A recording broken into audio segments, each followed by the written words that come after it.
think we're ready. So thank you all for being here. I'm Dave Munger. I'm the president of the Council of Neighbors and Organizations. Just a word from the sponsor, if you don't mind. CONO, the Council of Neighbors and Organizations, is the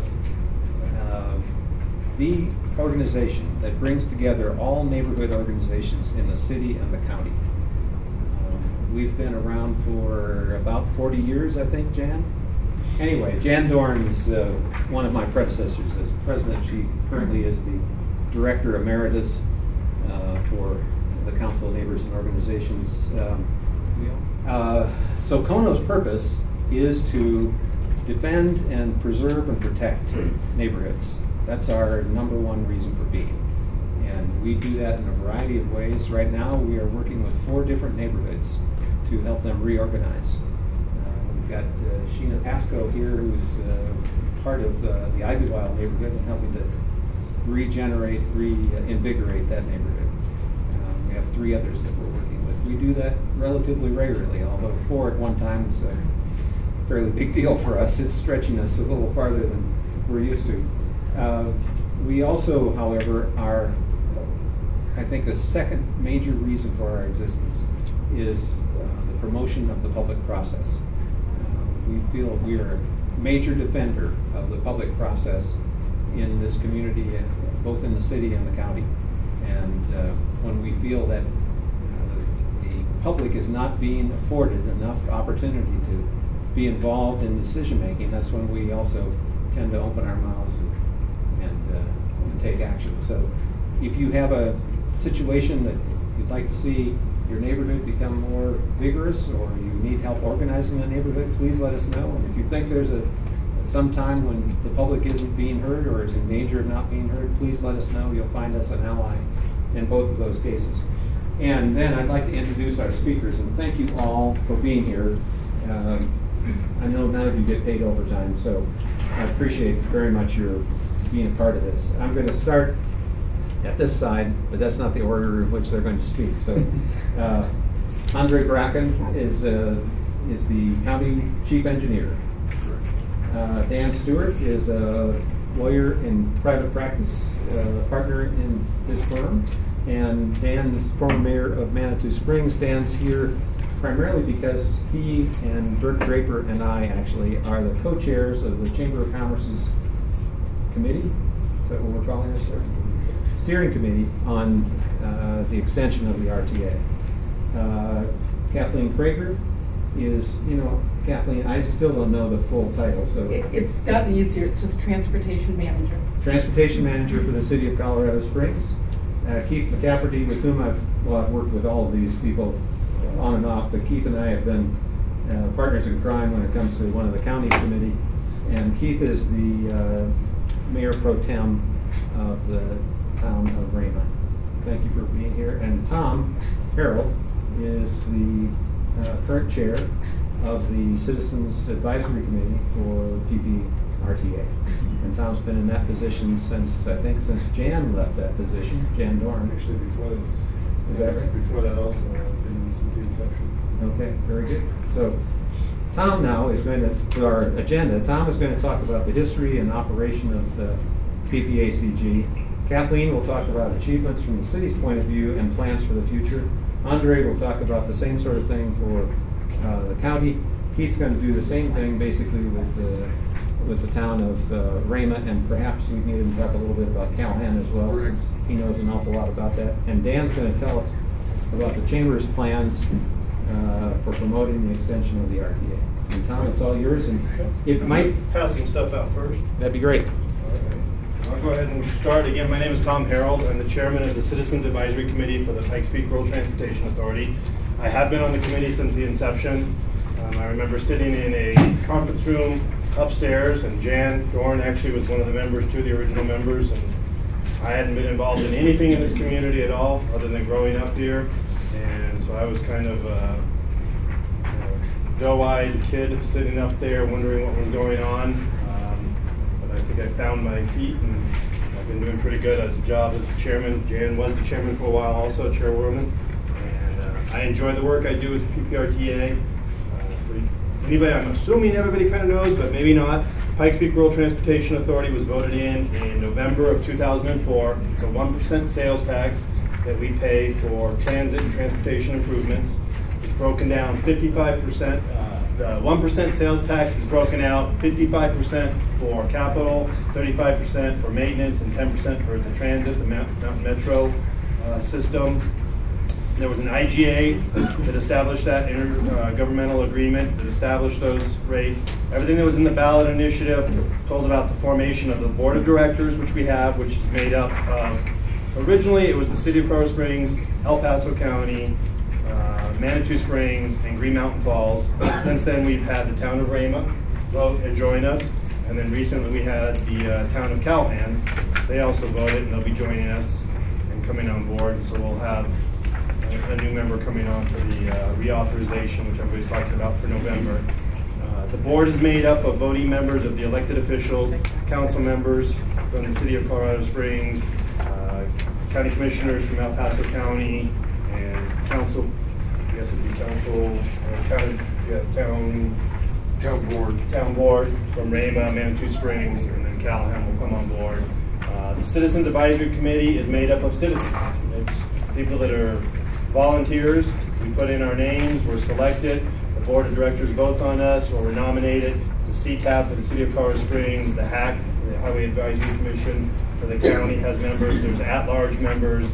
We have alternate members that vote in case we don't have a quorum.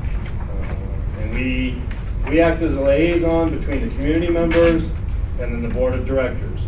Citizens can come and present before us, they can talk to us, they can ask questions. If they have an issue, they can come ask issues of us. So that's what our capacity is. We have members from all walks of life, all different backgrounds. When I joined, like I said, I didn't know really anything about transportation, how we do our roads. We have great staffs for all of our member governments, and so I've become very educated on how we build roads, how we do our capital projects, why we do our capital projects, how the capital projects ended up on the list. And that's, the main thing that we've been doing since the inception of this is that money is a pay-as-you-go. We don't bond out, we don't borrow, we don't have a $30 million bridge to build and we borrow money and pay back for it later. We take that money in, it's allotted out, it's budgeted out, the city staff, the county staff, all the member governments do a very good job of estimating, and then we plan out the projects and we use that money as we go along. Some of the projects are short, an overlay program. We have standard programs that are curb and gutter, traffic mitigation, and then we have bigger projects. You've seen the Woodman Exchange, Austin Bluffs and Union. Proby Parkway was the largest one by far. We did some smaller, the South Metro Expressway. So, as I've always said, I know everybody's not familiar with the PPRTA, but if in some way you haven't driven over a road, driven over a bridge, used a curb, walked on a sidewalk, curb and gutter that's been repaired from that, I don't think you're getting around this city, because we've done so much work all over this city that I think in one way or another you've touched some part of the PPRTA. And the work we've done the PPRTA with the projects from the small little overlay programs, pothole repair, to providing the transit service. We have a lot of routes that are funded by the PPRTA, and we've improved the transit system. We've done major capital projects. Union was another one, an overlay program, a lot of improvements there. So I think PPRTA has worked very well. And some of the signs say that we have back there, there were promises made, and we've kept those promises. Our projects have come in under budget, on budget, ahead of schedule, on schedule. We do what we say we're going to do, and I think that's a lot credit goes to the city staff, the county staff, the towns. They've done an excellent job in providing the information, keeping us on track. They come and they brief us. We meet every first Wednesday of the month, so tomorrow is the CAC meeting, and everything is presented to the CAC first, and then from that, the next week is the board meeting. That's when the board of directors meet, and we talk to them. I go and present anything that's happened during that. They can ask us questions. All of our CAC members are free to attend those meetings. Publics are free to attend those meetings. It's a public meeting. And we discuss all the projects that are going on. We discuss the budgets. Anything that happens with the PPRTA comes through the CAC first, and then to the board of directors, and it's voted on. So nothing's done haphazardly. It's all very well thought out. It's very well guided. We have excellent staff that support the PPRTA, that work for the PPRTA. It's housed here out of the PPACG, and I've just been very proud of the work that we've accomplished on this. As I mentioned in the beginning, I'm a native. I grew up here, and for years and years I watched our roads just be ignored. We weren't getting anything done in this community. And to get something like that, it seems like very little, but 1 cent sales tax goes a long ways. And we've done so much with it. And again, I think a lot of the credit is to the staffs of the member governments that have done this work. So I'm very proud of that work. I'm not going to bore you with a whole bunch more facts on it. I'm going to open it up for questions. And I think that's the best way to find out about it. The biggest purpose right now is to educate anybody who didn't know about the PPRTA, because we have a very important election coming up in November. The maintenance and the transit portions, the 35% and the 45%, so 4.45 1 cent sales tax goes on in perpetuity. That will continue no matter what. We have the capital portion, which is the 55%, and that sunsets after 2014. So we're going for reauthorization this year to vote, to ask the public, show them what we've done, and hopefully get reauthorization of that 0.55% so that we can continue on. When we started this, we had an A list, a B list, and a C list of projects. They were racked and stacked. The goal was to complete the A list. We knew with the funding levels we were anticipating, we were going to be able to complete the A list, and we are on track to do that. There's not going to be an issue with that. But now we know we still have other projects. So the member government staffs, I think Kathleen and Andre are going to talk about that, and Keith, Director, they've gone back and they've racked and stacked these projects again. And now we're going to have 2 more lists that are going to come out that we want to get done over the next 10 years. That's what we're going to go for a reauthorization for. So we want to educate the public, let everybody know what's going on. Again, I'm very proud of the work we've done. I think we've made those promises, we've kept those promises, and we've become a model throughout the state and in some parts of the country that they're coming to us now and trying to form RTAs that are similar to the Pikes Peak Rural Transportation Authority so they can improve their roads, build bridges. There's so much. Our infrastructure is failing in parts of this country, and so they're coming to us and wanting to know how we did it, how we were able to get it approved, and how we've managed it. And we've managed it very well. We maintain this for less than 1% administrative budget. It's about 0.80% is our administrative budget. The number is about 67 to 70 million. Our budget has varied because, of course, tax revenues increase and tax revenues decrease. I think the high was about 70 million. The low was probably 64 million in any given year. And we do that for less than 1% administrative budget to take care of everything. The board of directors, they're the elected officials. However, their compensation is from their member governments. That's what covers them. This is just extra duty as assigned. The citizens that are on the CAC, we don't get paid. We're volunteering our time. And then the staff that we have with the PPRTA is nominal. We do a lot with just very little. So there's a copy of the ballot that was from 2004. I think the chamber right now there's a group working on the ballot language right now, correct? And getting that done. It'll be very similar. The biggest thing is we don't want to change a lot. It's worked since 2004, for the last 8 years. We're not going to change a lot. We're simply asking for the reauthorization of the capital portion, the 0.55. We've stuck with the 10 years that was voted on last time. We're going to do 10 years again. We're not changing anything to the maintenance. We're not changing anything to the transit. We're simply asking for the reauthorization of that 0.55%. The ballot language will be very similar. They'll use the same intergovernmental agreements that are in place right now. They'll have to update them because we have the town of Callahan coming on. Some administrative changes to dates and things like that, but for the most part, it will be pretty much the same. So, yes, sir. Are you able to comment on completed projects? What was that? Are you able to comment on completed projects? Yeah. Milton Proby in particular. I kept up with all the citizen meetings that happened prior to the meeting or to the project. And one of the issues I have is phase 1 of it was to take the overheads and put them underground. The overheads are still up. I'm with Soaring Eagles Homeowners Association on the Board of Directors, and I know from our experience, the sound wall that's put in behind us got, for no better use of the word, cheaped up. And rather than 2 sound walls, they bought our access easement or our easement right away and put a wall in there.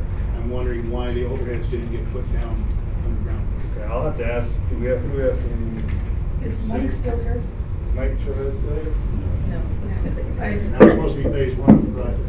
Yeah, I'd have to ask the city specifically on what the specifics. I know everything that comes through the CAC, you know, we get as much information as possible. We're not getting full specs. Again, we're citizens. We're not going to sit there and tell the city or any of the member governments, oh, your specs are off. You can't do that. We need to do this. We're not experts in that. So we're looking at from logical standpoint. We're looking at it to make sure they're within budget. They're doing what they promised on the capital improvements list. I do know some of the stuff that has come through, there was a lot of utilities work, right-of-ways, easements that are being bought. So I'm not sure the status of completion on that. I know the actual physical roads, the bridges and all that are done. But some of these projects take, you know, a lot longer, 2, 3, 4-year projects. That project will still follow under the A list. So if something was under that that's spec'd out, it will continue till 2014. We'll have that time frame and the budget. I don't have all the specifics. I can get the budget information for you. I can find out from Mike Chavez, who's the city engineer, correct? And he'll be able to tell me what the specifics were on phase 1. If burying the overhead lines was part of that, I'm sure they're working on it. My question was, did that get cheapened up like the sound? Obviously very expensive. It was a major expense. Yeah, burying overhead high power is not cheap. 150 kW or something like that, they were big. Yeah. So, and that would be a follow-up question. I noticed out front the board says phase 1 is completed. Not phase 1 of the project, but the project was in 7 phases. So phase 1, I'm assuming there's a phase 2. Yeah, there's more for Milton Proby, and is that on what you have on your list? That's right, but I think that just phase 1 was on that A list. What I'm going to have to do, I'm Kathleen Krager, I'm the transportation manager for the city, and Milton Proby is truly one of the projects that I simply have not gotten around to touching since I've been at the city. So, and I have been here 3 years, but that has not been a project that I have really spent any time on. So what I'll do tonight is make sure I have your name and contact information so that we can get back to you on that. Thank you very much. All right, thanks. Yes, sir. I live near one of the current PPRT funded construction projects. I think it's called the Vincent Street Bridge. And I was just wondering, my impression was that they were going to temporarily divert traffic onto the current arch bridge. I think it used to be an old rail bridge. While they demolished the Vincent Bridge and rebuilt it because it was from I think it was like the 1920s. But from what I saw, it looks like they're building a permanent connection to the current bridge, and that's what this report seemed to say, that it would just be routed permanently onto the current bridge. I can't remember. I thought there was. Bridge, excuse me. Well, there was a couple phases to that project also, and if I remember right, the existing bridge had some historical value and was not going to be demolished because it is under the Historic Preservation Society. They have ownership of that, I believe. And I know Jan's shaking her head. She probably knows a little bit about that too, maybe Kathleen. But I don't think they were going to demolish that bridge. They were going to use it for now, but it's not going to. I don't think they were going to divert traffic onto it. They were. With any city project, any construction project, when you're doing a capital and roadways, you'll always divert traffic because you have to improve certain sections. You can't have traffic rolling through construction zones. So there tends to be temporary roads put in, you divert, you switch lanes back over, and that seems to be pretty common. Well, are they going to expand that bridge then? Because the number one problem, because I've driven across the Vincent Street Bridge a whole bunch of times, is it's super narrow. And the other thing is... Are you talking the old bridge, the historical bridge? Yeah, and apparently this lady knows what I'm talking about. Yep. The historical bridge is not going to be used as the permanent bridge on Vincent Street. What's going to happen to it? I don't, it's not going to be torn down, but But it's not going to be the route that you use when you drive Vincent. There At will one be a point, they talked different about bridge. They talked about a pedestrian pathway. Yeah. So it'll become a pedestrian bridge. Yeah, it's gonna Rick? be part of, it's gonna be part of Yeah. the trail extension through there. And it'll Mhm. be part of that trail that goes up through the Vincent area. So it'll be used for pedestrians and bicyclists, So but not for vehicles. So basically, the traffic will be routed permanently onto the old current factory bridge, and then the No. What? bridge will be retired and used as a pedestrian. It will be retired. I don't think it's going to be permanent. You said permanently routed onto the historical bridge? No, I'm not even sure they're using it right now for traffic. Right, are they? they're using the current bridge. There will be bridge improvements, and the historic bridge will be used at the pedestrian path. Yeah. So are you saying that they'll build a third bridge? No, I believe they're improving the current bridge. And that's what they're And the current, I don't mean that by today's bridge, that's the bridge that's referred to for current industries, yeah. But that's a multi-phase project too, and but the bridge will not be demolished. I know that there's been a lot of talks for the pedestrian bridge and Historical Preservation Society. And as you can tell, with the people that are in this room right now, if you can't get a question answered about something in this city, we're in the wrong room right now, because the people I'm seeing here can answer pretty much any question about any part of this city. We have a lot of knowledge here. All right. Yes, ma'am. I live near the Hancock Bridge project, which is about finished. Did I understand you correctly that things are paid for on a current basis, and when that's done, there's no debt on it? Yeah, where is it? The PPRTA is a pay-as-you-go. So we accumulate, so the Milton Proby project started accumulating funds in 2005 and put a certain amount in, and they saved the money, and they saved the money, and then construction started 3 years ago, was it? Mhm. Something about 3 years ago. So from 2005 to 2009, they were accumulating funds in the budget, and then they started on the construction of it. Some of it is used during the phase, because there's a lot of these projects, when they're put on in the beginning, they were at less than 15% design, maybe, 15 to 20% design spec. And then once we got the RTA approved, we started accumulating budget. They had a time phase for all the projects. They'll start doing designs on it, and they'll take it to 50% design, 75% design. Then they start on construction of it. So certain amounts are used for the design work up front and all the pre-construction work. Then they start moving the dirt, and that's when they start using a lot, because they'll issue a contract to whoever it is for a major capital project. I think Milton Proby was 50 million plus. Austin Bluffs and Union was 30, 32 million. Woodman was 34, 36 million, somewhere around there. So these are large contracts that are, Well, they're doing a marvelous job. It's going to be a tremendous improvement. I'm going to tell my neighbors. Thank you. Yeah, I think, the Proby Parkway, Austin Bluffs and Union, Woodman and Academy, I've driven over those, for decades now. And to see the differences, it's just amazing. I mean, I drive every day now over Woodman and Academy on my way to my office, and it's so nice. I mean, especially when you hit that, we used rubberized asphalt. And you can tell the difference when you're driving on rubberized asphalt. It's so quiet, it's smooth. During rainstorms, you can't even tell there's water on the street. It disperses it, it takes it out. You can tell the difference when you hit either side of that. We have rubberized asphalt in 4 or 5 other locations, test strips throughout the city, and it's amazing. If you haven't driven on it, please do. You'll be amazed. Is it on Powers or on Woodman?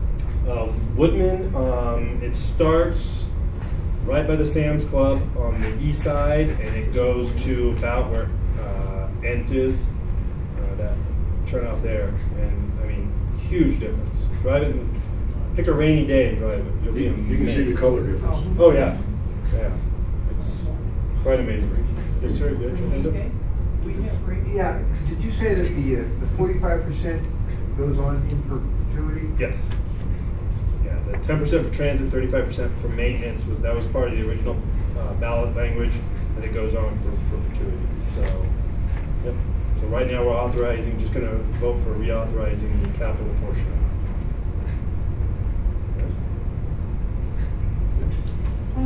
question regarding, I'm on the A project list.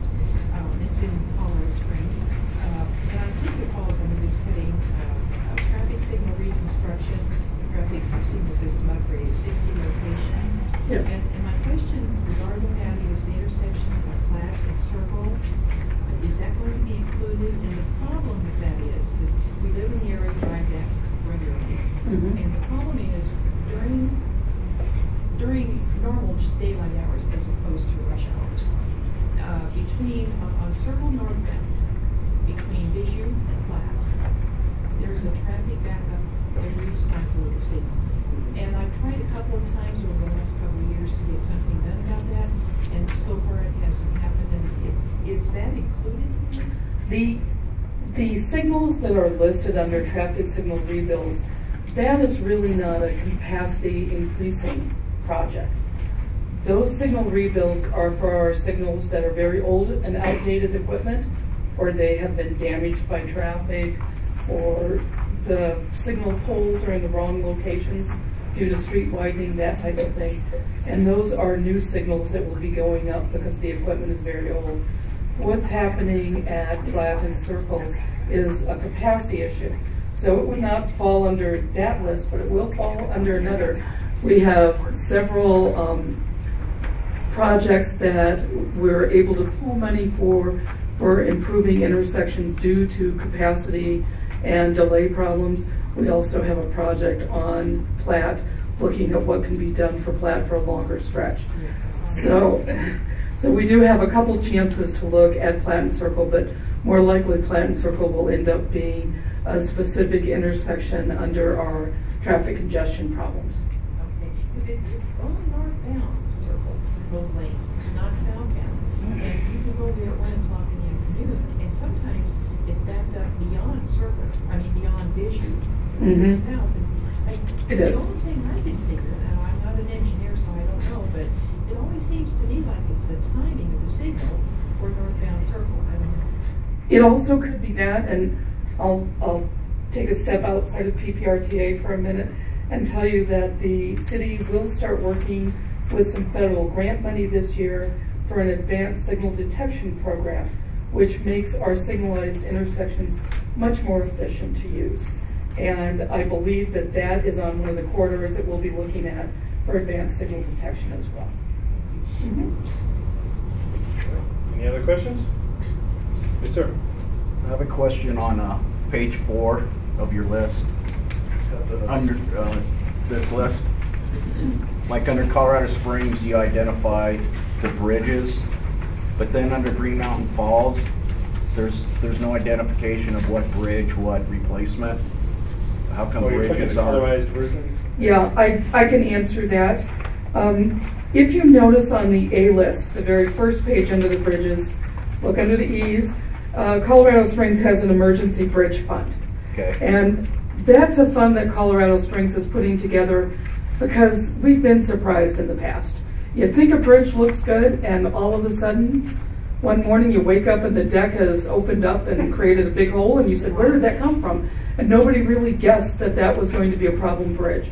We wanted to have an emergency fund that we could deal with those emergencies that appear on bridges, that no matter how good our bridge engineers are, they just aren't able to predict every problem that's going to come up on a timely basis with the bridge. Green Mountain Falls looked at that and went, that's really a wise idea. And so they also are using it as an emergency bridge fund. So maybe they should identify that as well as emergency bridge. Right, that's basically, they gave it another title, but it's to use on unspecified bridges at that time to help them with reconstruction issues. Okay, thank you. You may be familiar with the Green Mountain Falls project a year or so ago when they had a washout on, I think it was El Paso Street up there, but they ended up dipping into some other funds and seeking grants in order to fix that. So this gives them a little cushion. Yes, sir. Talking about getting the tax renewed, voted in, is it a 2/3 majority requirement? No, it's regular vote, so it's So simple majority? simple majority. Oh, okay. Yeah.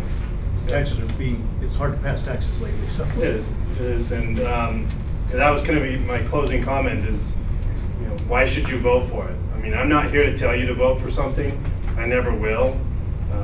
I grew up in this community. I'm very proud of this community. I think by far the PPRTA, the work that we've done is outstanding. If you want a tax that is gone for what we said it was going to do, we promised what we were going to do. There's no slush fund. I think it's a model for the use of taxpayer dollars. And we do a lot in this community. I think we do too much for too little. And for too long we've done that. And so this is something that we told you what we're going to do. And I wasn't even involved with this when this started. I mean, again, I threw my name. I saw an ad in the paper that said, looking for volunteers for the PPRTA Citizens Advisory Committee. I didn't have a clue. Threw a letter in, I got picked. Huh, go figure. So I didn't know really what it was, but we've done what we said we were going to do. We've used the dollars wisely, efficiently, and effectively. And I think we've learned since 2005 kind of the things that didn't work as well. We've refined our process on the committees, the information we get, how we process that information, how we work with the board of directors, how we get information out to the community. And we've worked with the members' governments, their staffs, to make sure that we're doing things smartly. And there's no smoke and mirrors, there's no creative accounting with this. This is straight up government at work. They told you what they're going to do, and we've done it. And it's benefited this community from the northern borders to the south, from the east to the west. Everywhere in between. If you have not touched a PPRTA project, again, you're not getting out. Because there's so much we've done in this community. Just the overlay project alone, the amount of roads that we've overlaid, it's great. So I encourage you to get more educated on it, ask more questions. You're going to get more presentations on it tonight, and make your mind up. Elections this November. I think it would be a really good thing for this community if we have another 10 years to do projects and get some more done. So, no other questions? I'll turn it back over to Dave, and I'll stick around for a few more minutes if anybody needs to talk to me. Then I'd like to ask Kathleen to talk about the city. Certainly. City staff started looking at projects that would be appropriate for an extension of the PPRTA capital list about 1.5 years ago now. When the city put together their list of projects in 2004, there was a very large demand at that time to increase capacity on our roads. Colorado Springs had really become known as a very congested small city. And we needed a lot of roadway intersection improvement projects that we were able to take care of with the first PPRTA. As we began looking at the list 1.5 years ago, one of the first things staff did was really try to listen at every available public meeting and neighborhood meeting about what the concerns of the citizens were. And we were no longer hearing that capacity was the big issue on everyone's mind. Instead, we were hearing taking care of what you've got, and that maintenance was a big issue. Not only for Colorado Springs, but for the entire country as well. Most of that is because of the age of our infrastructure. It is one thing to maintain our roadways, our bridges, our equipment every year, but just as your car will wear out no matter how many times you have the oil changed, our bridges and roadways and traffic signals will wear out with time as well. And we can no longer maintain those using that 35% maintenance portion of PPRTA, but we have to replace or reconstruct. So we realized for the first time that we really needed to look at that with an extension of the PPRTA tax. And that's why you'll see on this list that nearly 50% of the city portion of funding on this priority list goes under the heading of taking care of what you've got. We have bridges that need to be reconstructed. We have roadways that no longer can simply be overlaid. We need to dig them up, work on the base, and repave them. And we have traffic signals that are of growing age, and we can't leave hanging in the air with span wires that could break one of these days. So we're trying to take care of those aging things. I think it's one of the things that the city staff is most proud of. You'll notice that the city does have a lot of bridges under that taking care of what you've got list.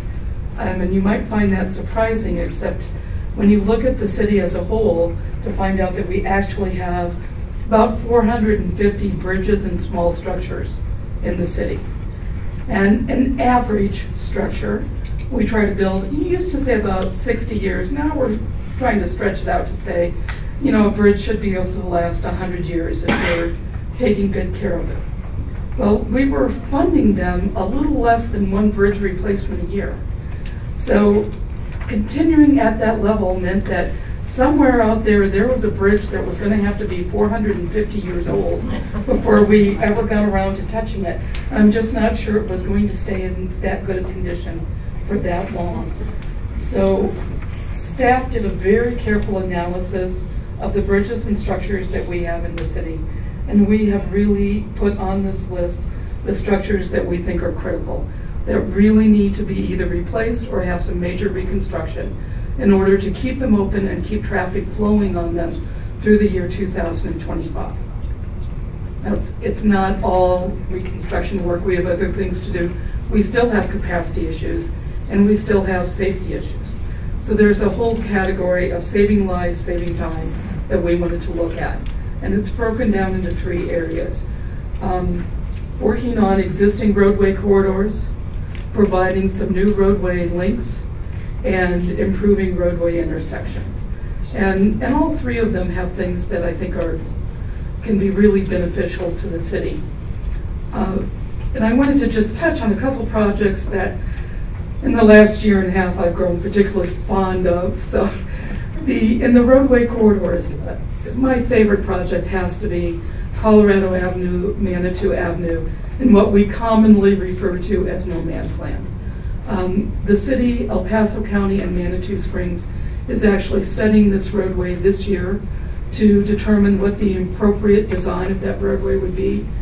And we have allocated funds within this extension of PPRTA so that we can actually go out and do construction on Colorado Avenue, Manitou Avenue, and clean it up. If you have not walked this area recently, it's not just what you hear about crime and that type of thing. You can hear plenty about that, but the infrastructure itself is in very poor condition. We have missing sidewalks. We have, my favorite is a sidewalk that happens to be 2 feet wide, which could be wide enough for some people, but it has an 18-inch utility pole in the middle of it. So you have to literally step off the sidewalk to get around the utility pole. We have utility poles in the way all over. We have drainage problems that cause local flooding. The list of problems in that area from the infrastructure just go on and on. And an improved corridor in there really begins with improved infrastructure, and this would allow us to do that for that critical corridor. Intersection improvements, while we're not doing the major capacity work that we did starting in 2004 with interchanges at Union and Austin Bluffs and Woodman and Academy, we're still trying to make those capacity improvements where they're really needed. And one that we were able to add that I'm pretty excited about is putting in what's called a CFI, or continuous flow intersection, at the intersection of Woodman and Union. If any of you drive that area, you will notice that delays are increasing at Woodman and Union. The queues of traffic, especially eastbound and northbound, are really increasing. CFI is a relatively new design. There will be no structures. It is not an interchange per se, but it's a new way of doing a traffic signal, and it greatly increases the capacity over the existing traffic signal that's out there. If I've intrigued you at all, go home and Google continuous flow intersection, or CFI, and you'll be able to watch a YouTube video of actually driving a CFI intersection. But that improvement is listed for Woodman and Union, as well as widening Woodman Avenue, which is being done under some federal funds. We also have new roadways that probably are really small roadways. What they are missing links in our system. And we have some missing links that cause capacity problems, such as Centennial missing from Fillmore to Fontanero. That is on the A list to be done. You might not realize it, but the intersection, the interchange of Fillmore and I-25 is one of our capacity problems. And we can solve a part of that capacity problem by putting in Centennial to Fontanero, because it will direct more traffic to the Fontanero interchange, and less traffic will have to use the Fillmore interchange. Also, really minor links that you may not realize unless they happen to be in your neighborhood.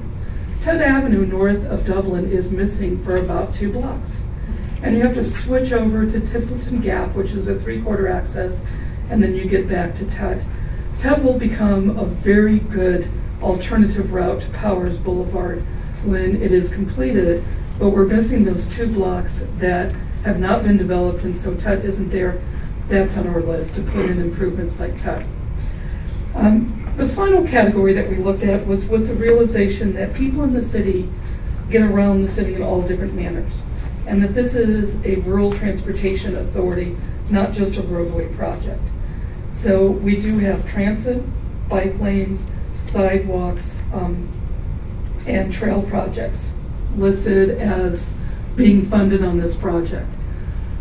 We think in the city that those are important. We believe in complete street designs and allowing people to maneuver around the city in whatever manner they want. So we want to provide those more ways to get there. It's not a large chunk of money compared to what we need to do for reconstruction, but we are able to put in some meaningful improvements and added links to our trail system. We're able to add a fund that allows us to build new sidewalks every year, allows us to put in ped ramps, that type of thing. It also provides some additional capital money for transit. Our transit funding, for the most part, comes from federal funds from the FTA, but all those federal funds come with a requirement for a 20% local match. And that 20% local match can be difficult to get out of the 1/10 of 1 cent sales tax that we use for transit here. Plus, all of our operating costs must come from local dollars. So that 1/10 of 1 cent has to cover all of our operating costs plus the 20% match for all of our capital. By putting some capital projects on this list, we're able to collect the money for the 20% match and then go out and get the 80% from FTA. It's going to come in very handy in the next 10 years because we're required to replace our fleet on a regular basis, both due to mileage and due to the number of years in service. Our entire fleet will be due for replacement over the next 10 years. This money will help us collect the local funds we need for a local match to replace the buses. It also gives us the opportunity to right-size the buses when we're replacing them so that we can use smaller buses in neighborhoods rather than driving the larger buses, and use smaller buses on our routes that don't have as many riders. And you see the large buses driving half empty and you wonder all the time what that's about. It just makes for a more comfortable system if we can have appropriate sized buses wherever we need them. That's the list for the city. There might be questions for the city, but do you want to go ahead and talk about the other jurisdictions, and then we can open it up for questions? Why don't we do that? So, Andre, you're next. Good evening. I'm Andre Bracken, County Engineer, and I guess I'd like to first start off thank Dave and John and Kono for having this, giving us the opportunity to talk to you all and give you some updates on these RTA extension projects. Like Kathleen said about the city's list of projects, the county's is somewhat similar in how it came to be. All of these projects have been identified on a long list of capital needs within El Paso County for many years. But what we had the opportunity to do in the last several years, we do an update to the county's transportation plan every 5 years. And just this past year, we were able to complete an update of that. And with that process, we go to a lot of communities pretty much the major communities in the county, neighborhoods, and we get input on what the needs are from a citizen standpoint. So even though we have a lot of staff knowledge of engineers and inspectors of what the problems are, it is extremely valuable to hear from a neighborhood standpoint what they see as the problems traffic-wise, safety issues, where the capacity problems are, and that's what we did. And what we heard, again, was that you don't need to build a lot of new stuff out there. As far as out in the county, things are okay, but you need to fix all the things that you've got. You need to improve the existing system, bring our existing system up to where it should be. That was kind of the recurring message that we got when we talked to the neighborhoods and communities throughout the unincorporated part of the county. So we took that to heart, and that is how our first draft list of projects came to be.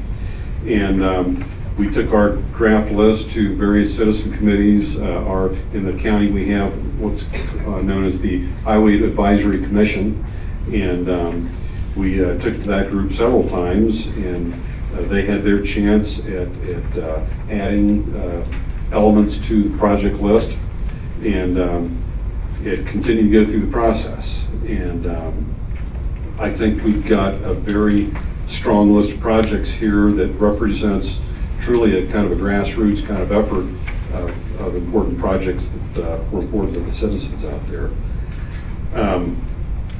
So what you see in here is a lot of maintenance type of projects, but it's more rehabilitation. Just as Kathleen said, our community is no different than any other. You've got infrastructure that has not been addressed from a rehabilitation standpoint for 25, 30, 40, 50 years or more. So that's what we're having to do. We're having to actually rebuild a lot of what we have. It's not simple maintenance anymore. So that's mainly, I would say, what our projects reflect. We have several intersection improvement projects on here that reflect a total need for rebuilding the signalized intersection. All new equipment's necessary, new heads, controller boxes, the video detection.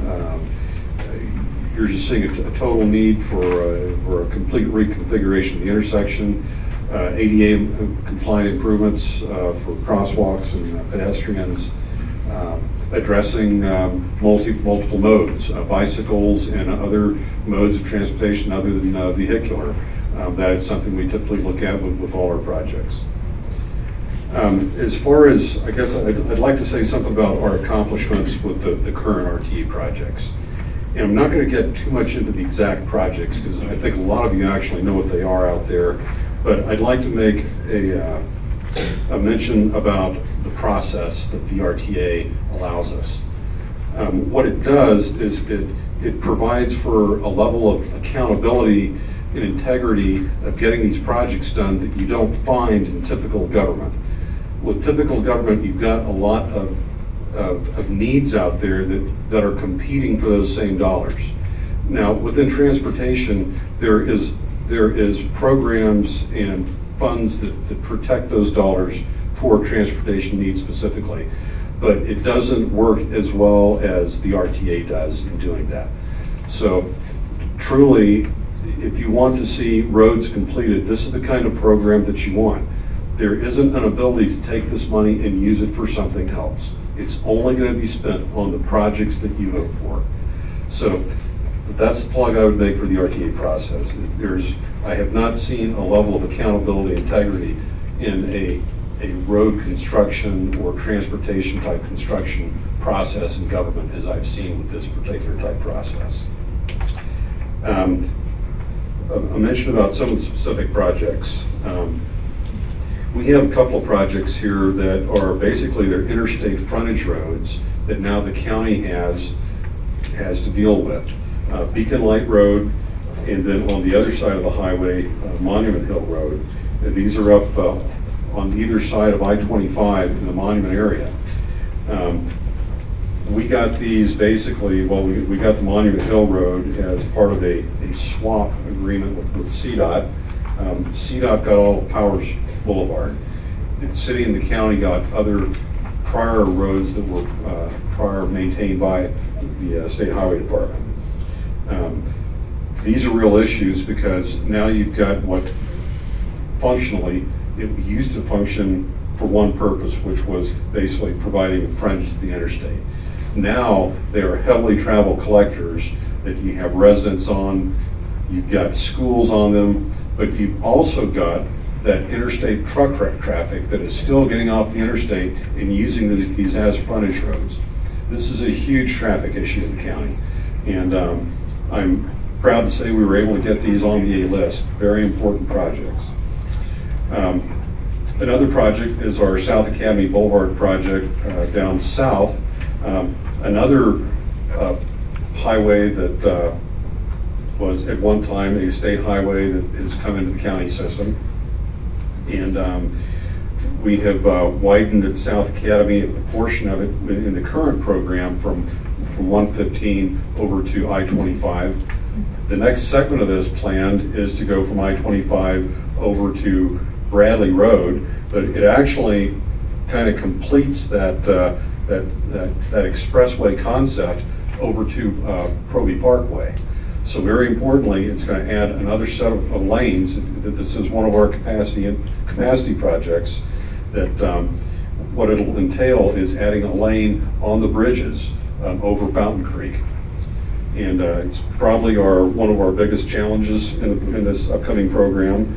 But very importantly, it will complete a big segment of that, what used to be called the South Metro Accessibility Study, and that expressway concept connecting 115 to I-25 to the Colorado Springs Airport.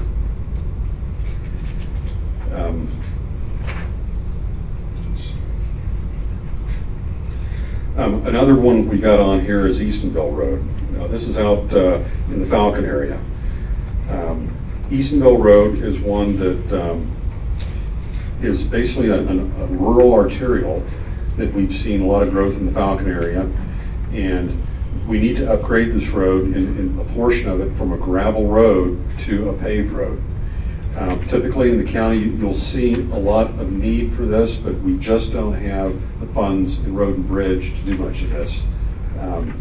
This road, although it's as you compare this road to, say, a city road, it's comparatively low volume. You're seeing probably anywhere from 2,000 to 3,000 vehicles per day.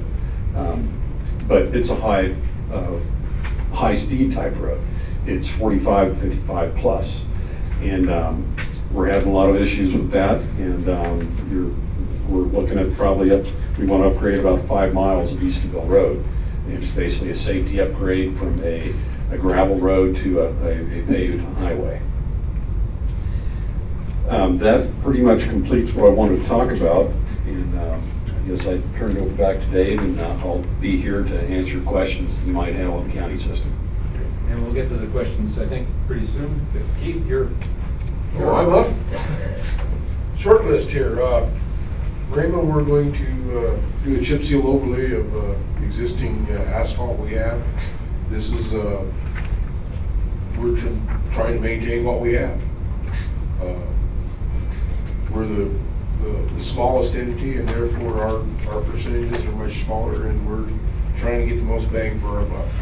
And for me to sell it to my folks is if everybody gets something, everybody's happy, and that was the best way for us to go. With Callahan, Andre and lots of people worked really hard for PPRTA on getting this passed out in Callahan. What they finally came to the understanding that if they weren't exclusively purchasing all of their goods in the town of Callahan, if they were buying anywhere in the county or in Colorado Springs, they were already paying this tax. They just weren't reaping the benefits of it. They have one capital project. Town of Raymond will have one capital project, and then they will get maintenance funds to help maintain. In the conversations when we were trying to sell this thing to Callahan, it came out they had $10,000 a year they were trying to maintain all of their city streets with, which is just practically impossible to believe that they were even able to get the snow off the streets over there for $10,000. So for them, it's a huge deal. Their major project will be, I don't know if you're familiar with 8th Street, but as you come down the hill into Callahan, it's the first right turn. It runs all the way through town. Yoder Street is actually the other road at the other end of Callahan. So that will be their first major project to go all the way through. This is an area that they've already used some grant money to get new sidewalks and curb done. So the incentive there is that, you know, they can show they'll be able to maintain, keep going on with what they're doing. My personal experience with PPRTA is it's a great opportunity.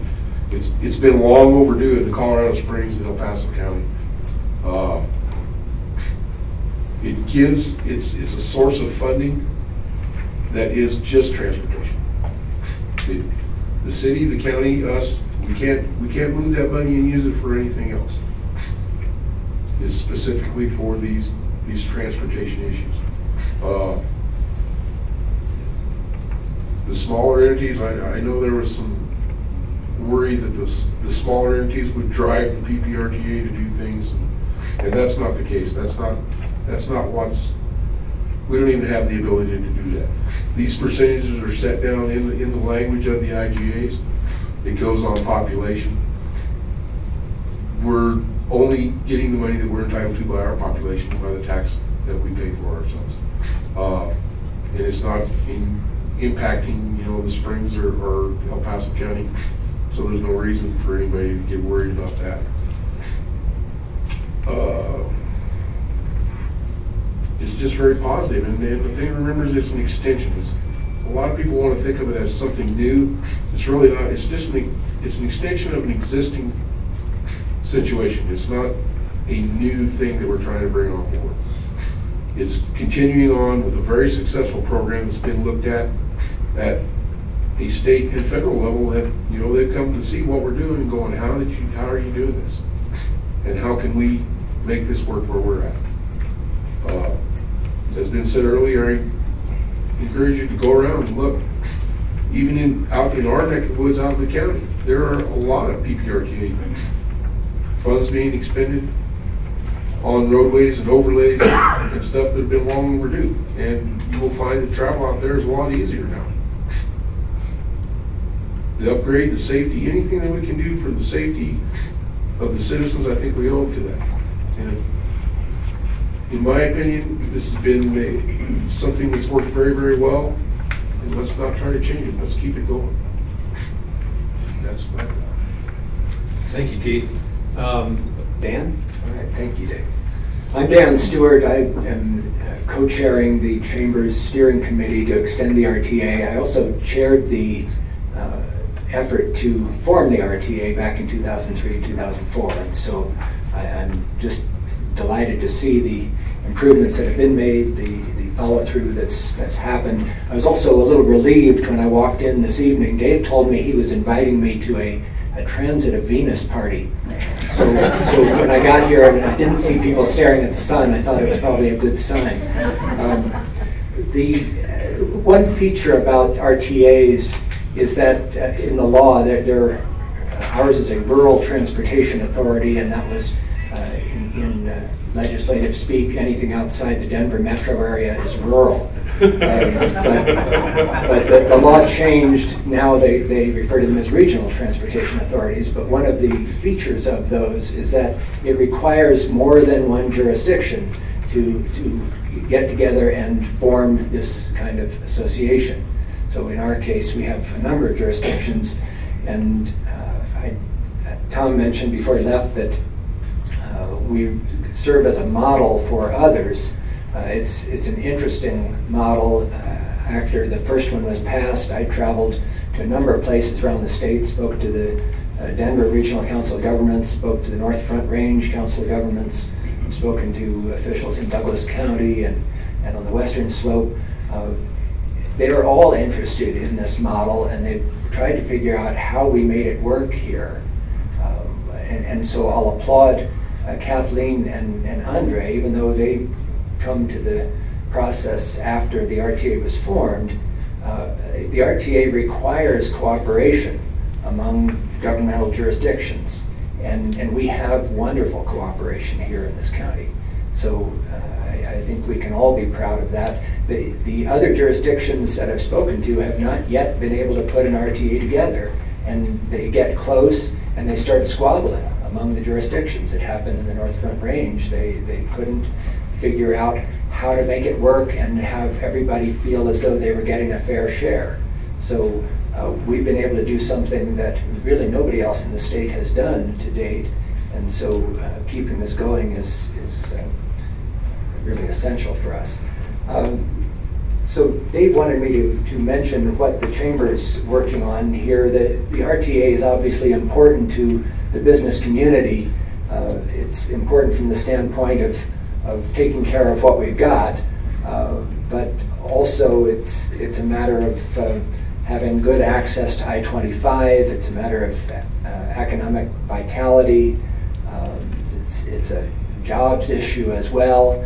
But when Dave mentioned the mission of KONO and saying that it was to preserve and defend neighborhoods, the RTA is also about preserving neighborhoods. It's preserving infrastructure, really, and that focus here is what several people have described is important for this round of the RTA. Thank you. Yes. I think one of the things I find disturbing about the whole big picture project is that a lot of times the funds that we put into different things, and what comes to mind first is gas tax. Craig Casper told me at a long-range planning meeting that we put $1 into the gas tax and we only get 25 cents back. And I've also heard that we pay income tax to the state and we don't get our fair share back. And I think if you really want to say that PPRTA should get a fair shake, then if that's rumor and misinformation, it needs to be dispelled. If it's not rumor and misinformation, then it needs to be corrected. Because I don't like paying twice. And actually with PPRTA, as a local tax, you're getting more than 99% of it back in a project because administrative costs are kept so low. The problem with your taxes that go through the federal government and through the state government, there are so many different levels of government where a piece is taken out of those taxes before it can really be used for a project, that the amount that actually gets spent on a project is much smaller. And so as someone who has spent the last 35 years working on transportation projects with all different types of funding, PPRTA is the most effective I've ever seen at getting the most amount of money to the actual project. And I don't think there's any argument with that, but the argument is we're paying for PPRTA, we also pay a gas tax, we also pay a tax, income tax to the state. Are we getting what we should out of that? And if we're not, then why don't we cut those taxes? Why don't we get rid of gas tax? So there is a very long explanation for all of those questions, and although there's some misinformation that you've got there, and I'm sure Pete Lee is going to be glad to stay afterwards and talk to you about some of those issues. The issue with gas tax, let me just suggest, and I spent 8 years serving as the transportation commissioner for this region, and so I'm familiar with not only the federal gas tax coming in, the state gas tax as well. Those taxes have not been raised since 1991-92. So you're still paying 21 or 22 cents a gallon. Back when gas was 80 cents or $1 a gallon, you're still paying the same 22 cents for a $4 gallon of gas, and your car is probably going twice as far as it did then. So those dollars have declined those dollars have declined in their effectiveness with inflation going up and the available dollars going down for the last 20 years now. We've got tremendous problems with transportation funding. We don't get back all the dollars that we put in for the gas tax. Income tax is not used for transportation, so there may be a separate issue with that and effectiveness of paying taxes and being concerned about what you get back for those, but it's not a transportation issue there. How about sales tax? Don't we pay a 5% state sales tax? I probably can toss out this information that none of the money from the general fund from the state legislature goes to transportation expenses. The portion from our state legislature that goes to transportation, get this very clearly, is 0. So no, you're not getting any of that money back in transportation improvements. Your transportation improvements are coming from federal dollars. They're coming from vehicular registration fees, and they're coming from local taxes such as PPRTA. And that's it. And the sales tax, certainly the RTA is an example of a sales and use tax. It's 1%, and it's just local, so it's not a state issue there. And I will add that our Colorado Springs mayor and local mayors from around the area have gotten together to say to the governor and to the Colorado Department of Transportation that they believe we aren't getting our fair share of benefits back for the money we pay in, not in income taxes, but in the ways in which we do pay toward transportation. And I think there is some progress being made on that. I think we've gotten better with a reinvigorated city staff and the strong mayor in Colorado Springs. We've gotten better at identifying some of the things that we feel are disadvantageous to us as a community, and we're beginning to see some movement to correct those. But to some extent, it takes the combined efforts of the state legislature and the governor's office and the local officials to make those things happen. And the grease that needs to be applied there to make that machinery work better is for people like us who are here tonight to say we want to be sure we're getting treated fairly within the state.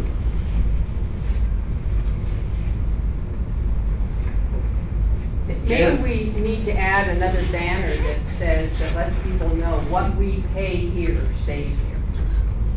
There are a lot of people that perhaps are thinking that these are tax dollars that are not just staying here in our city, in our county, and our municipalities.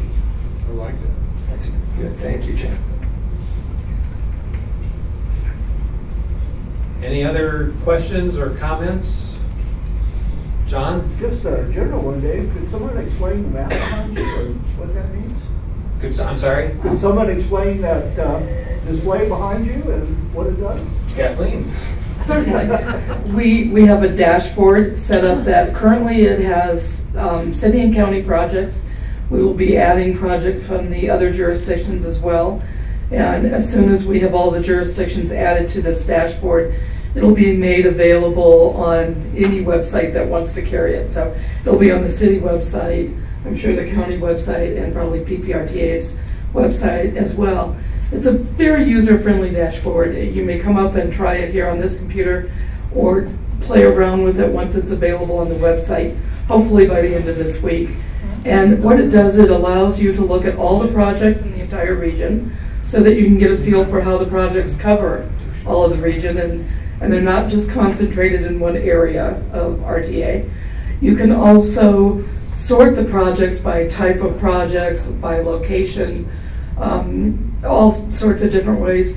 And you can pick a project that you're particularly interested in and sort by that project, and it'll narrow down to that project and give you a fuller description of the project, hopefully a photograph of the area, show you where it is on an aerial as well as a street map. So that will be available soon for all of the jurisdictions to use, and will give you a good chance to see at just how broad these projects are across the entire region.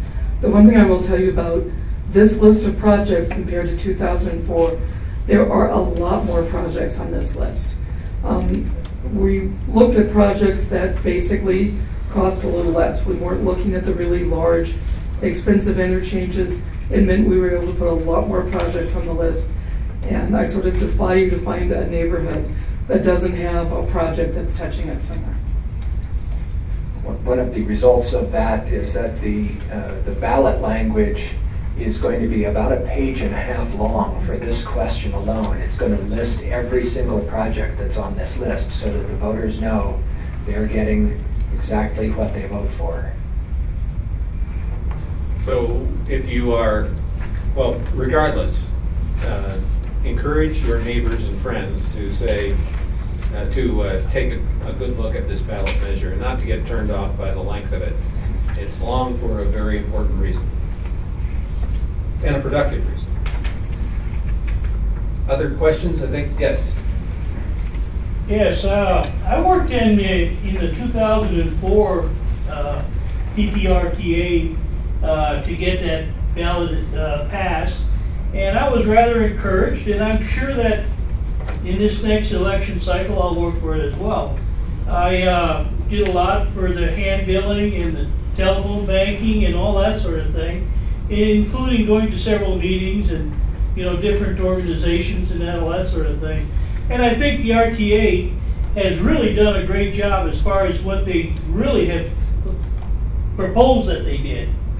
I'm not really happy with the contractors that were used, and I think after the meeting, Kathleen, you and I can talk about several things, and about the quality of the workmanship, the subcontractors that are being used, and the people that do not have the knowledge and are out there doing the projects, and the superintendents don't even know how to read a damn set of plans, and they're doing a job. Those are problems that I have. But you and I can discuss that after the meeting. I'm sure we will. As a rule of thumb, I'd like to thank the PPRTA for the work that they've done over the last 6 years anyway.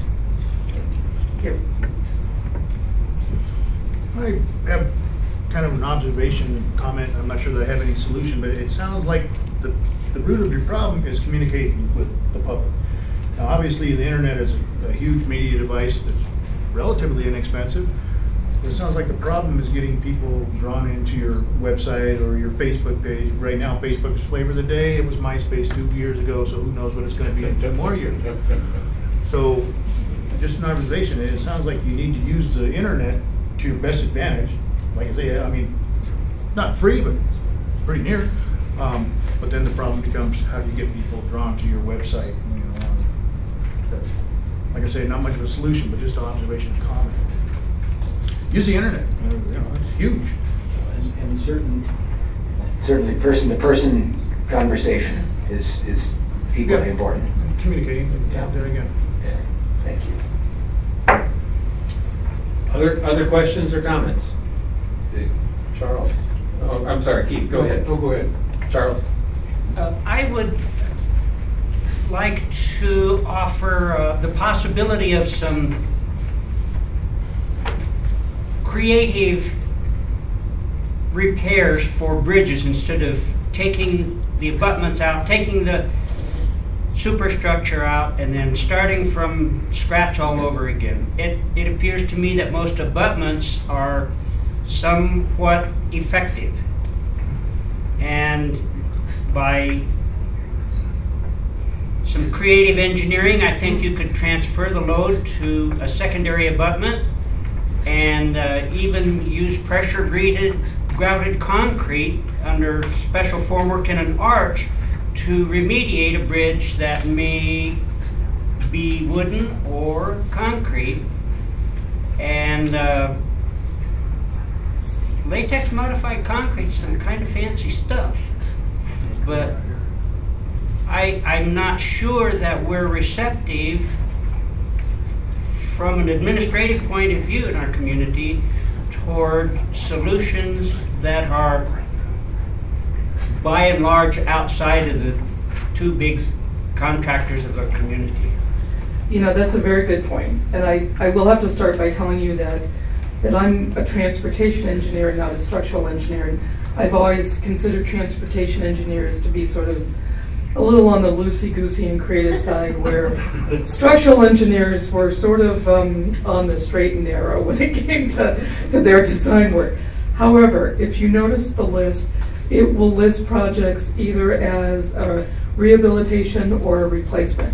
And there are a number of bridge rehabilitation projects listed here where the structural engineers do not feel that they need to take that bridge completely apart, but there's parts of it we're saving and that they can do things to keep part of it standing and make it much cheaper. It has always been sort of the tendency of engineers to want to tear it down and completely rebuild it, whether it was a bridge or anything else, because that's what we were trained to do in college, is to build it. And it has just been, I think, recently that engineers as a whole, and I can certainly say this about the city staff, that we are looking at more creative design solutions, that we can spend less money to achieve the same thing. And that includes bridge rehabilitation, but that also includes the, for example, the CFI that I talked about at Woodman and Union. That's a $7.5 million job, and that replaces the previous design for an interchange at $50 million. We're really trying to look at anything we can come up with that we can achieve what needs to be done and not have to spend so much money, because what we're finding is that our federal funds, our state funds, and during times of recession, our local funds just have a tendency to really shrink. But yet our needs do not. So we're trying to stretch those funding dollars as far as they absolutely can go these days. Thank you. And Keith. we will try to continue to do that. Thanks, Kathleen. Keith, you had. Yeah, I agree with the gentleman. Let's use every avenue we have. The most important one is talk to your friends, talk to your family, talk to your coworkers. You know, word of mouth goes a long, long way. Recently, in the last election, there were several tax measures around Colorado that passed that everybody said, no way, it's not going to happen. And what they discovered is if you get out there and you go door to door, you pound the pavement, and you let those people know, this is for the good.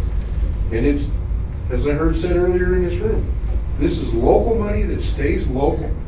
Doesn't go anywhere. Nobody else gets a piece of the pie. All this money stays within El Paso County. And that's the biggest selling point, I think, that we can put out there.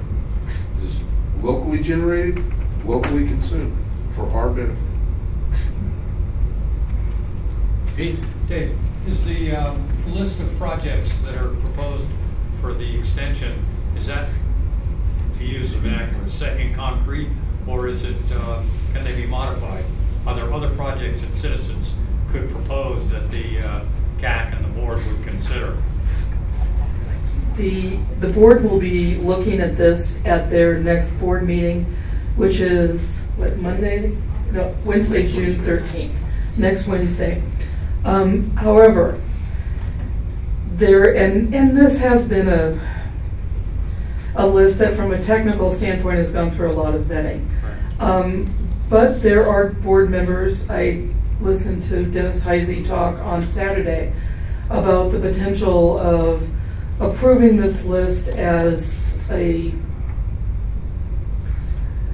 hate to use the word draft, but allowing some flexibility so that if during the process coming up in the next couple months before the ballot language actually gets published in August, if there should be a change, if there is a great public demand for a certain project, then maybe there could still be some flexibility in that. No problem. And actually, I think the process throughout, from the time city and county staffs in particular began looking at this about 1.5 years ago to now, it's been an iterative process where the Citizens Transportation Advisory Board for the city and the Highway Advisory Commission for the county, and I'm not familiar with how it was done in Raymond and Callahan, but I think a similar sort of process where groups of people have gotten together and said, how about this project? Or why that project and not this project? That sort of thing. So I think there's been a relatively robust public process, but as Kathleen said, there's still the opportunity. The board of the RTA is willing, and certainly in principle, to keep thinking about this, keep considering, hear your comments, hear your requests up until the moment that it's got to go to the ballot, which is in August. It's got to be printed on the ballot. I wouldn't say it was carved in stone, but they're sharpening the chisel. And Keith is on the RTA board. Any other questions or comments? Well, I'll take just a couple minutes to summarize what I think I've heard mentioned by our speakers and to some extent by those of you in the audience. There's a pretty good record of success with the RTA. We can quibble, we can point to various projects that we'd be happier with or some concerns we have, but by and large, what we've done with the RTA is to deliver what was promised to begin with. I also wanted to point out, Kathleen did a great job of saying this just recently, that there are many more projects proposed than there were in the original legislation that we all voted for. There's been a substantial public process. There's some opportunity for more. This project will result in needed improvements that will not only improve transportation, but they will promote economic development and they'll put people to work. And these are not make-work projects. These are things that need to be done. And then the other thing I'd like to point out, we had a conversation about this with another group recently. We may not be completely happy with every aspect of this. It may lack some things we'd like to see on it. Some people who are very interested in transit would like to see a more robust measure. Folks who are very interested in trails would like to see a more robust measure, and Andre could probably speak to that as well. But it's the best option we've got for the next decade, and that's something we should all keep in mind as we move forward here. Are there other comments that Keith you'd like to make? No. Kathleen? You know, I just wanted to say, since this is a CONO meeting, that Dave talked about that, you know, staff would be available certainly up until August to speak about PPRTA at neighborhood meetings. I wanted to let you know that for neighborhoods in the city, if you're interested in a neighborhood meeting to discuss transportation issues that you might have, please feel free to contact my office. Kathleen Krager, K-R-A-G-E-R, Transportation Manager for the city. And yes, I am available in the evening. I have no social life. And so I can come to neighborhood meetings to discuss transportation issues. And if you can't quite remember all of that, contact us. We'll be glad to put you in touch with Kathleen. Dan? Since all of us are here and none of us have a social life. Thank you all very much for being here. And Andre? Same for me. I just want to thank you all for being here and listening and being advocates for transportation here in the community. And before you applaud these folks for taking so much of their very valuable time to come and talk to us about this, I wanted to make one other observation or announcement, if you will. In October, the guy back there in the cowboy boots, he usually wears a cowboy hat, blue shirt, Rick Hoover, is going to be leading our effort to have a citizens forum. We have done this in the past. We haven't done it for a couple of years. We're going to renew this effort, and we'll have a variety of speakers, but we will also be talking again about the RTA. We'll also have the police and fire chiefs there. We'll provide some workshops, I believe, on organizing neighborhoods, a variety of things. Please keep your internet tuned to that, and any other media you pay attention to. We'll try to get that out fairly quickly, but we'd love to have you all come to that. It should be a very interesting and helpful session. Lee? What's Mayor Bach's take on the successes here? I've actually, Dan and I and a couple others have talked to the mayor fairly recently. I've probably, in the last week, heard him say our major needs in this city are for infrastructure, which we cannot, under the current city budget, afford to do. It's just not possible. And this is this is one way that we can make those happen, and I believe you'll see the mayor to be a strong supporter of the extension of the RTA.